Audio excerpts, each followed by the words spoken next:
Bon, voilà, c'est pour faire une vidéo pour dénoncer un psychiatre vendéen qui s'appelle Jean-Noël Chevaux, qui travaille au centre hospitalier Loire-Vendée-Océan, plus précisément à l'unité psychiatrique qui s'appelle Les Pluviers, avec son collègue le docteur Mézoiri et le docteur Serra. Le service des Pluviers se livre à la maltraitance en mise en chambre d'isolement depuis de nombreuses années. J'ai connu une dame qui s'appelait Manuel Welch. Manuel Welch, 3 semaines en isolement parce qu'elle faisait des pitreries. Euh, Monsieur Brizard, voilà, c'est au service des Courlis, 3 semaines en isolement parce qu'un jour il a pété un câble parce que sa mère elle a été mise sous oxygène. Quelqu'un de mon entourage, dont je ne dirai pas qui, a passé presque 15 jours en chambre d'isolement. Cette personne, et là je le dis dans les yeux, c'est ma franchise, en isolement décidé conjointement avec Jean-No Chevaux et Marie Serra de la placer en isolement parce qu'elle avait fugué. Elle n'a pas eu le droit d'aller aux toilettes. Cette personne s'est retrouvée comme un chien à essuyer son urine par la peur des représailles parce qu'elle recevait il y avait un infirmier qui s'appelait Alexis à l'époque et un autre qui s'appelait Stéphane qui l'a menacé et il fallait qu'elle cache son urine. Donc elle dormait dans son urine parce qu'elle était sur la couverture. Elle s'est retrouvée contentionnée parce qu'elle a mis un coup de poing de colère sur la porte. Alors qu'en France, on ne peut pas contentionner ou mettre quelqu'un en isolement sans raison légitime. Il y a ce qu'on appelle le registre, le manuel de l'isolement et de la contention. Un simple et unique coup de poing sur la porte n'est pas un motif légitime de mise en contention. Moi-même, j'ai été dans ce service les pluviers 2016, dans ces années-là aussi. J'ai pas été mis en isolement, mais c'est vrai que le docteur Serra me parlait comme un handicapé mental. Elle voulait me mettre sous curatelle renforcée. Et c'est là, pendant mon hospitalisation, que j'ai vu Manuel Welch, pas Valls comme le ministre, hein, Welch, être mis 3 semaines en isolement parce qu'elle faisait des pitreries, parce qu'elle était bipolaire. J'ai vu Stéphane, un infirmier qui allait à l'église Notre-Dame de la Rive à Chalon, rigoler de moi quand j'étais mis en pyjama.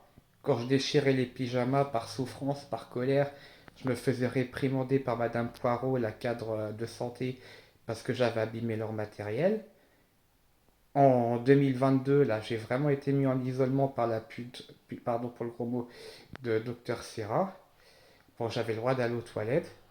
On a tenté, le docteur Serra a tenté de me prendre un pantalon et de dire, parce que quand on va à l'isolement, en fait, on est mis en pyjama, de dire que le pantalon n'a jamais existé ou qu'on me l'a rendu, tout ça, alors que j'ai très bien qu'on m'a mis en pyjama en isolement et qu'on m'a jamais rendu ce pantalon.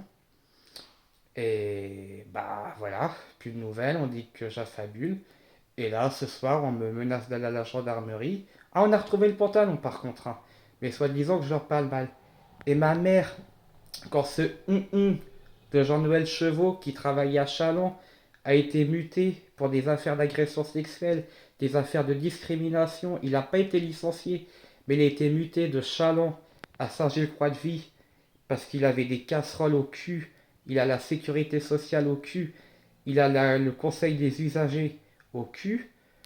Ce mec, il exerce toujours, moins, mais il exerce toujours.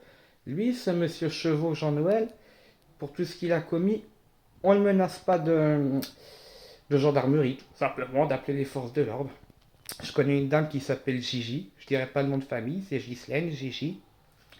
C'est la mère d'un de mes camarades de classe de quand j'étais en maternelle. Et Jean-Noël, qui était de garde, Chevaux, qui était de garde au Courlis ce jour-là, il l'a mis nu. Il l'a carrément mis nu. C'était une de ses affaires d'agression sexuelle. Il l'a mis nu dans la chambre d'isolement.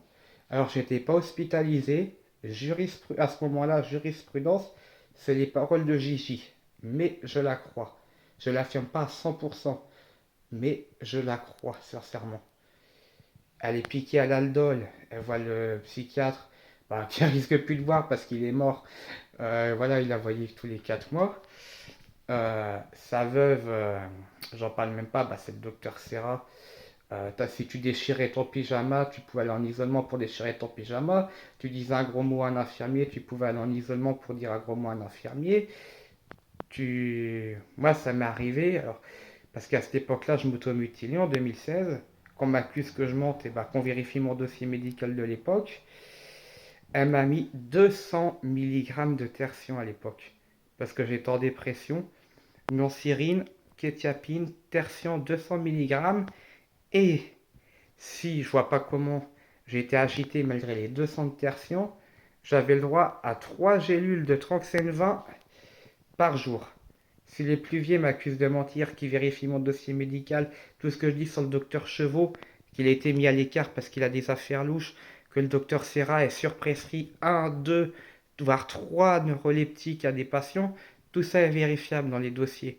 Qu'on m'accuse de mentir, mais qu'on m'accuse de mentir, moi je contre-attaque en diffamation.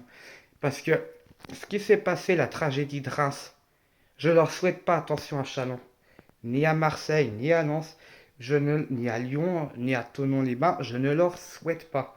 Attention, mais des dérives de maltraitance et aussi d'abandon, parce qu'il y a la maltraitance d'une part, mais il y a le refus d'hospitaliser.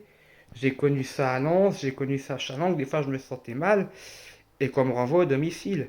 Donc la maltraitance, les insultes, l'infantilisme, parce qu'on te tutoie, enfin, pas à Chaland, vous voyez à Chaland, mais à Lens, on te tutoie. Toutes ces choses-là, tu les intériorises, tu les as là.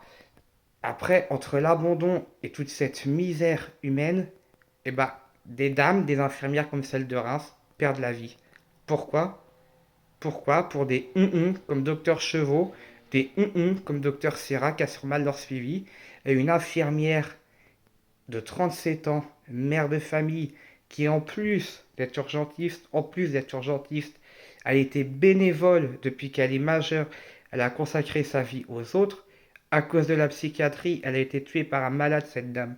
Ce malade, il s'est retrouvé pendant 37 années de suivi psychiatrique. Il a 59 ans, 37 années de misère psychiatrique. Donc on a un homme en souffrance qui risque de finir sa vie en UMD, parce que l'internement longue durée en UMD, c'est la spécialité de la France, les injonctions de soins, c'est la spécialité de la France, mais ça, ils paieront tout ça un jour, hein. Le peuple se réveillera. Donc lui, sa vie, elle est gâchée, il va finir en institution, et une infirmière, mère de famille, a perdu la vie. Pourquoi? Parce que des incompétents font autorité médicale. Il ne faut pas condamner la psychiatrie, il ne faut pas condamner tout le système, mais une partie quand même. Mais il faut réformer, il faut que l'État réforme, il faut que les gens se réveillent, que les patients se bougent, que les familles des patients à l'aide de l'UNAFAM, avec l'UNAFAM, se réveillent et se bougent pour que les choses elles évoluent vraiment.